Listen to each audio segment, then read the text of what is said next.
तर नमस्कार मित्रांनो, स्वागत आहे तुमचं डे 2मध्ये कर्नाटक सिरीजच्या.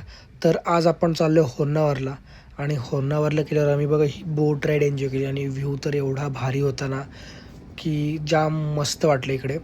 आणि आम्ही सकाळी लवकर 7-8ला गेलो होतो, तर सनराईज पण बघायला मिळाला. तर सनराईज बघा किती छान दिसतोय. मग याच्यानंतर आम्ही निघालो आणि नेक्स्ट लोकेशन होतं आमचं मुरुडेश्वर. तर ही मूर्ती बघा किती मोठी आहे. त्यानंतर मंदिर पण खूप छान होतं. आम्हाला ऑलमोस्ट 1-1.5 तास लागला इकडे फिरायला.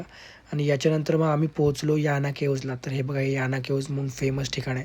तर इकडे ब्लॅक रॉक्स आहेत आणि इकडे केव्ज तयार झाले आहेत ऑटोमॅटिक. तर हे बघा केव्ज स्ट्रक्चर कसं आहे, खूपच छान आहे इकडे पण. त्यानंतर मग आम्ही निघालो आणि निघताना आम्हाला रात्र झाली. मग आम्ही जेवायला थांबलो हॉटेलवरती. मस्तपैकी जेवलो आणि मग रूमवर गेलो आणि रूमवरती पोरांनी धिंगाणा घातला एवढा, बेड तोडून टाकला. त्यानंतर काय झालं, सकाळी मग निघालो आम्ही परत आणि मग पोहोचलो आम्ही डोंबिवलीला, म्हणजे मुंबईला परत. आणि ही आमची ट्रिप झाली सक्सेसफुल.